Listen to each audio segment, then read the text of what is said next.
What up there, people? I'm back again with the technically final installment of Friday the 13th. We're doing the 2009 reboot. I remember this coming out in the theater. I didn't see it in the theater, but I do remember because I was seventh grade. I just remember the poster, which was just Jason's hockey mask. And I think I ended up watching it a year, maybe either later that year or it was like a year later. I think I were watching it. I do like this movie. There's elements in it I don't like, but I overall like it. I think it brought its own thing a little bit. It does feel like a mishmash a little bit of the first three movies, but it does try its own things. There's, like I said, there's some elements I don't like, some character elements definitely, but it's a watchable one. And if it's on, I'll put it on. So, but before I start going to the actual movie, my schedule will be tomorrow. I'm doing Nightmare 3, Dream Warriors. Then Thursday, sorry. Just cause fuck it, I've been watching this movie a little bit again. We're gonna review Godzilla '98 on Thursday, and then Friday I'm doing a wrestling related video. I'm gonna be going in on a lot of these modern wrestlers who are a bunch of snowflakes, but I'll get to that when I do that video. But so this film starts off Friday the 13th, 1980. A young Jason sees his mom get beheaded. So basically, like I said, it's a little bit of like the ending of the original, but you actually see Jason watch. And like Pamela in this one, she has black hair for some reason. I don't know why. She has because in the original she's blonde. But then 30 years later, a group of friends, Wade, Richie, Mike, Whitney, who's like the secondary main character of the film, and Amanda go to Crystal Lake. They find a marijuana grow, which, speaking of marijuana,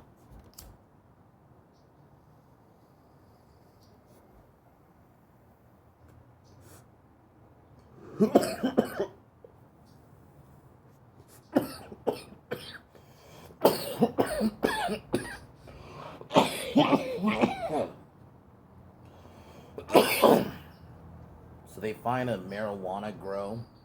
Then Jason, who's fully grown now, I do one thing, great kills, which I'm gonna mention, but I really dig his look in this movie. And at this point in the movie, he has a sack head, so this is why I say it's like a mishmash of 2 and 3, because he gets his hockey mask later, but sorry, goddamn. So he has a sack over his face, so like part 2, except he's not wearing overalls. So Jason attacks them. He kills everybody. One of them, he kills Wade by killing him with a machete and cuts his ear out. The kills in this movie are pretty brutal. Then he kills Amanda. Oh my god. Actually, you know what? I think my original favorite kill, which I was gonna mention, was gonna be I do where he kills a black dude, and it's later in the movie with an axe. But honestly, I gotta change that. Amanda's death, because she's in a sleeping bag, and Jason grabs her in the bag and then literally holds her over the campfire, and she's basically boiled to death. It's fucking brutal, fucking gnarly. He kills Mike, kills him off screen.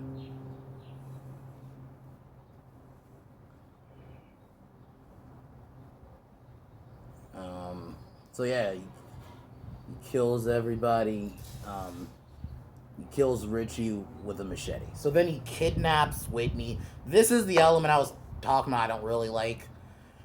It, for some reason, I can buy Leatherface doing that, but why would Jason? Their explanation was, well, she resembles his mom. No, I don't believe that. I don't fucking care if she looked like her mom. And I understand it's a play on, if we go back to my part 2, we go back to Friday part 2, where Ginny dressed it, but it doesn't. But Jason doesn't kidnap people. He doesn't take prisoners. I don't know. It felt too much like Leatherface to me with that element of the film. So she gets kidnapped. Then weeks later, we meet Trent, who's basically the biggest douchebag. He's probably one of the horror's biggest douchebags, and in slashers, he's a douche in this. His girlfriend Jenna, played by Danielle Panabaker, and we have Chelsea, Bree. There's a dude named Chewie in this movie. Nolan and Lawrence. We meet also Whitney's brother Clay, played by Jared Padalecki from Supernatural. I didn't watch the show, but I knew people who did. But yeah, he was pretty big at the time. So yeah, Jared Padalecki played Clay. They Clay goes to Trent's cabin. Um, so Jason kills Chelsea and Nolan. He kills Nolan with an arrow. So yeah, that's the other thing. Jason's pretty creative with kills. He knows his way. He has like traps around the Crystal Lake, and I get people. I've heard somebody say, because I wasn't the only one who said this, that it does feel a little Leatherfacey with the traps, but I think they wanted to do something different, but not too different like we got with Jason Goes to Hell. Like I said, I didn't mind the traps part. It was more the kidnapping thing I didn't like. He kills Chelsea, stabs her on the top of the head, and we get a kind of little funny. He lifts it up, and you see her tits. Pretty funny little joke there. So, while Clay and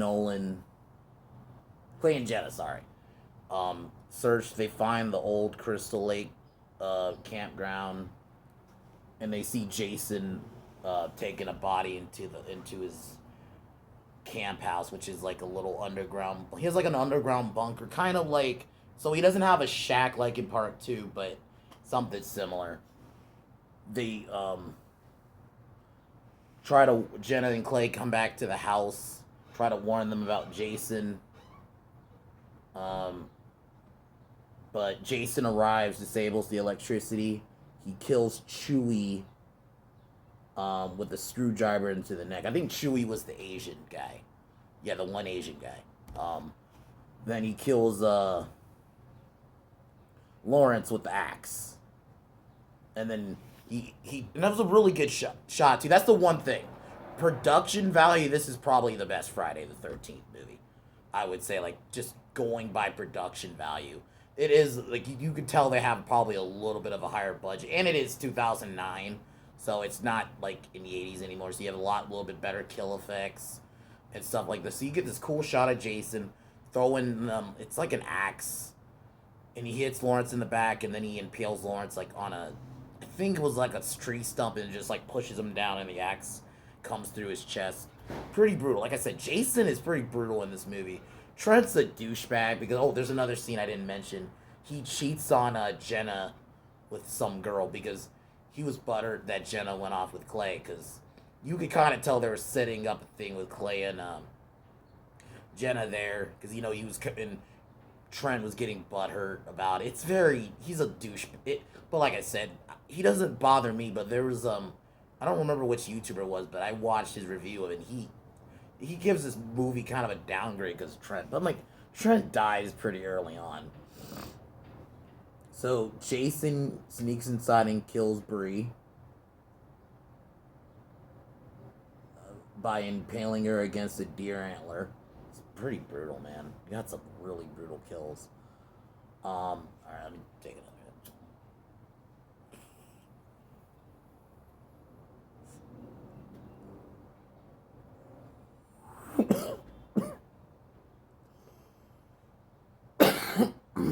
an officer shows up to try to help, but Jason kills him with a fire poker. There's some gnarly kills in this movie. So then he kills Trent because Trent tries to go to the main road and kills Trent by planting him on because there's like I think, yeah, you put him on like a truck, because a truck shows up and or it was like a tow truck, I think, and then Jason puts him on the hook.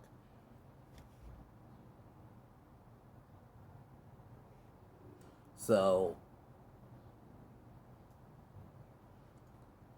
Jason then proceeds to chase Clay and Jenna back to Jason's lair, They find Whitney. They all try to escape. They find an exit, but Jason kills Jenna in the back with a machete. Proceeds to chase Clay and um, Whitney. Jason um, tries to fight uh, Clay, and then Jenna proceeds to pose as his mom. A little bit of a callback to part two. Then they push Jason in like some kind of like machinery, and then stabs him in the chest with a machete. They dump it in the water. Jason bursts with like a fake setup for a sequel. End of movie. I really like this movie for the most part. It is super watchable. I really, it is a higher budget too. You can tell, not super higher budget, but compared to the other films in that sense. But I feel like I said, the issues are the characters are whatever. A lot of the side, I think the characters in that sense are kind of worse in this because even Jenna's just kind of boring. Clay is kind of the only one who has somewhat of a charisma, and I guess Trent because he's a funny douche, but everyone else just meh. Like I said, I don't go to Friday the 13th necessarily for great characters, so that's whatever. Then the kills were gnarly. I think probably one of the in terms of kills is probably one of the best in the franchise. Especially the boiled alive in the sleeping bag kill. Oh my god. That one got me when I first watched. Holy shit. Oh, he kills some I should have mentioned this part where he gets his hockey mask. He kills some redneck for it. Yeah, I think the guy's name was Donnie. Because he finds him in like some shack, and then the hockey mask was laying there. So you see how he gets his hockey mask. So he goes into like part three territory where he has his hockey mask. But it was, but all around, I think Jason was good. Derek Mears kills it as Jason. I think in terms of actors playing as Jason, I think he's one of the best. And I like Crystal Lake. Like I said, there's more I like, but like I said, I don't really like the whole kidnapping thing. I think that's the only real negative for me in terms of like annoyances. It's like, why is he kidnapping people? This is too much like Leatherface. But everything else I like, and it's unfortunate we didn't get a sequel. I remember they were planning one, but just it didn't go through. And now Friday the 13th is now in legal bullshit. So I don't even know if we'll ever get another film. And it sucks because I don't remember if this film did well at the time.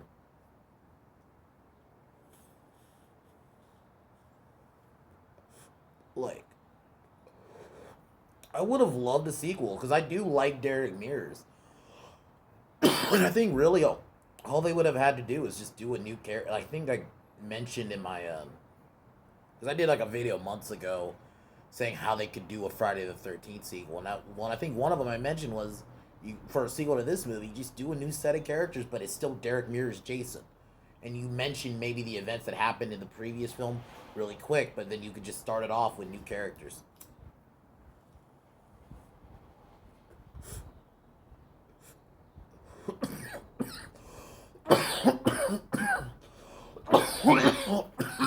But out of 10, I would give this film like a probably like a 7.5, close to an 8. I think it could have been it could have hit it out of the park fully if you didn't have the kidnapping element. You just take that out. Maybe you kind of get rid of the character of Trent. He didn't bother me, but so you don't have you can go full annoying with it. But his death was pretty. His death was deserved, and it was pretty brutal. So, and there was some like cool shots, like Jason on top of the house, or when he impaled Trent on the tow truck, and Jason's just like standing there. It's just there are some good sequences in this movie. Overall, I love it, and it's one of the few reboots I would. If you're gonna say of the original three and slashers, what I think are the best reboots, if you take Rob Zombie's Halloween as a one-off, for me that's that one. Then this one. I think these are the top two. Nightmare, which I will get to at some point. Oh my god, that was horrible. But I think this and the first Rob Zombie's Halloween as a one-off, are decent reboots, and I really, like I said, I'm gonna mention it again. This should have got a sequel. I think Derek Mears deserves, and if they ever actually do go back and do another Friday, maybe try to get Derek Mears back. You know what? Why not? Other than that, I am pretty much almost done with the pretty much done with the Friday franchise. Besides one more video, which I'll do next week. We'll be doing the ranking of the franchise, but I do love the Friday the 13th franchise. It's a fun franchise, mostly good movies, not great, not all of them. All of them are leveled like for me part 4 and 6, and then 2 would probably be third place. So that's a little hint on my top 3. Those are like the best and gold standard, but I enjoy mostly the other sequels besides Jason. Jason Goes to Hell is the only one I despise. Like, I have fun with Jason X. I even had some little bit of fun with Takes Manhattan. Seven's not that great, but overall, it's a decent franchise to watch, and most of the films, excluding Jason Goes to Hell, are watchable. So it's a fun franchise. It's not my favorite. It's not like Halloween, but it's up there. And I think Jason's an awesome character, and I really would love another one, but fucking studio. What the fuck? What sucks is there's so much legal bullshit going on that it's almost like, is it gonna ever happen?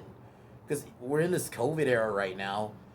I think Friday the 13th would be a perfect franchise for that because it doesn't require a lot of money. You know, you just need some teens and Jason and some woods. It's not hard. You're not really even beholden to a timeline. You could do whatever timeline you want. You could start a new one. It's really unfortunate. So, but I love Friday the 13th, and it was fun reviewing this franchise. I love horror, so it's gonna be fun going through the Nightmare one. So the next tomorrow will be Nightmare 3. I'm gonna take one more hit out, take one more hit, and then play us out.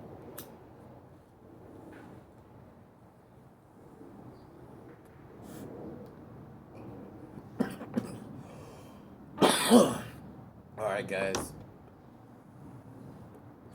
Talk to you guys tomorrow. Peace.